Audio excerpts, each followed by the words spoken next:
అనుకున్న సమయం కంటే కూడా తెలంగాణ రాష్ట్రంలోకి నైరుతి ఋతుపవనాలు ప్రవేశించినా కూడా రాష్ట్రంలో లోటు వర్షపాతం అనేది మనకు చాలా స్పష్టంగా కనిపిస్తూ ఉంది. సాధారణంగా జూన్ 1వ తేదీ నుంచి అటు ఏదైతే నైరుతి ఋతుపవనాల సీజన్ని ఐఎండి ఏదైతే లెక్కిస్తూ ఉంటుంది. కానీ ఈసారి నైరుతి ఋతుపవనాలు ముందుగానే ప్రవేశించాయి. ఏదైతే మే నెలలోనే ప్రవేశించినటువంటి పరిస్థితి మనందరికి కూడా తెలిసిందే. కానీ సాధారణంగా కేరళ తీరానికి జూన్ 1వ తేదీన ప్రవేశించిన తర్వాత తెలంగాణ రాష్ట్రంకి సంబంధించి చూస్తే మాత్రం జూన్ 2వ వారంలో ఎప్పుడు ప్రవేశించే అవకాశం ఉంటుంది. కానీ ఈసారి ముందుగానే ప్రవేశించినటువంటి విషయం కూడా మనందరికి కూడా తెలిసిందే. గత ఏదైతే మే నెలలో రాష్ట్రంలో నైరుతి ఋతుపవనాలు ప్రవేశించిన తర్వాత కొద్ది రోజుల పాటు దాదాపుగా 3 నుంచి 4 రోజుల పాటు కూడా తెలంగాణ రాష్ట్రంలో వర్షాలు పడినటువంటి పరిస్థితి ఏదైతే మనందరికి కూడా తెలిసిందే. కానీ 1వ తేదీ నుంచి ఈ రోజు వరకు అంటే జూన్ 16వ తేదీ వరకు చూస్తే మాత్రం రాష్ట్రంలో లోటు వర్షపాతం అనేది భారీగా కనిపిస్తుంది. అంటే దాదాపుగా -29% మేర లోటు వర్షపాతం రాష్ట్రంలో నమోదవుతుందంటే వర్షాలు తగ్గుముఖం పడినటువంటి పరిస్థితి కూడా మనకు కనిపిస్తుంది. వర్షాలు కూడా పెద్దగా లేనటువంటి పరిస్థితి కూడా మనకు కనిపిస్తుంది. దీనికి ప్రధాన కారణాలు చూస్తే మాత్రం ఏదైతే తెలంగాణ రాష్ట్రం వైపు కావచ్చు, బంగాళాఖాతంలో అటు ఉపరితల ఆవర్తనాలు కావచ్చు, అల్పపీడనాలు ఏర్పడి దాంతోపాటుగా ఉపరితల ద్రోణులు కావచ్చు, ఉపరితల ఆవర్తనాలు అనేవి తెలంగాణ మీదుగా ఏర్పడితే అటు నైరుతి ఋతుపవనాలు బలం పుంజుకొని రాష్ట్రంలో మంచి వర్షాలు కురిసే అవకాశం ఉంటుందనేది కూడా వాతావరణ నిపుణులు చెప్పినటువంటి పరిస్థితి కూడా మనకు కనిపిస్తోంది. తెలంగాణ రాష్ట్రంలోని అనేక జిల్లాలలో దాదాపుగా 90% మేర జిల్లాలలో కూడా ఏదైతే ఎక్కువ లోటు వర్షపాతం అనేది మనకు కనిపిస్తూ ఉంది. పలు జిల్లాల్లో 76% మేర ఇప్పుడు ప్రజెంట్ చూస్తే మాత్రం వరంగల్ కావచ్చు, జయశంకర్ భూపాలపల్లి జిల్లాలో దాదాపుగా 76% మేర లోటు వర్షపాతం అనేది మనకు కనిపిస్తూ ఉంది. దాంతోపాటుగా రాష్ట్రంలోని పలు జిల్లాల్లో అత్యధికంగా లోటు వర్షపాతం చూస్తే మాత్రం అటు ఆదిలాబాద్కు సంబంధించి అక్కడ వర్షాలు సాధారణంగా ఉన్నటువంటి పరిస్థితి మనకు కనిపిస్తూ ఉంది.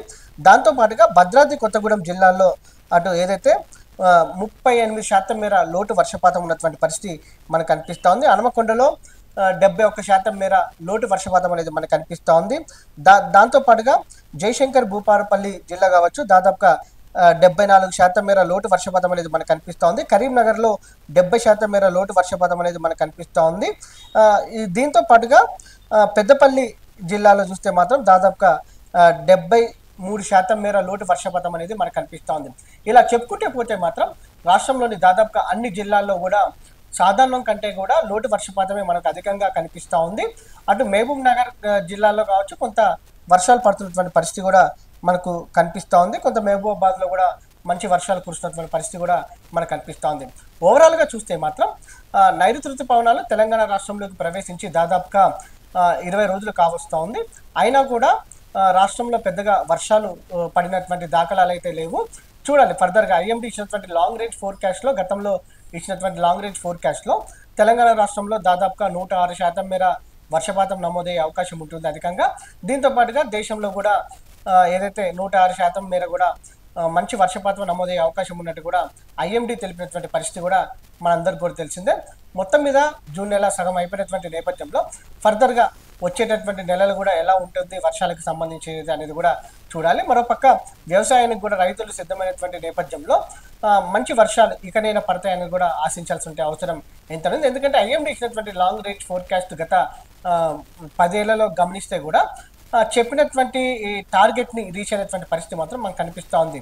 ఒకేసారి వర్షాలు పడడం కావచ్చు, దాదాపుగా కొన్ని నెలల పాటు ఏదైతే వర్షాకాలం సీజన్కి సంబంధించి కూడా ఐఎండీ చెప్పినటువంటి ఫిగర్ ఏదైతే ఉంటుందో ఎంత వర్షపాతం నమోదవుతుందో అనే అంశానికి సంబంధించి మాత్రం దాదాపుగా రీచ్ అయినటువంటి పరిస్థితి కూడా మనకు కనిపిస్తూ ఉంది. ఎందుకంటే ప్రజెంట్ రాష్ట్రంలో ఆకాశం అనేది మేఘావృతమైనటువంటి పరిస్థితి కూడా మనకు కనిపిస్తూ ఉంది. చల్లటి వాతావరణం ఉన్నటువంటి పరిస్థితి కూడా మనకు కనిపిస్తూ ఉంది. కానీ వర్షాలు మాత్రం పెద్దగా పడినటువంటి దాఖలాలు అయితే లేవు. ఫర్దర్గా రానున్నటువంటి రోజులు ఎలా ఉంటుందనేది మాత్రం చూడాల్సిన అవసరం ఎంతైనా ఉంటుంది.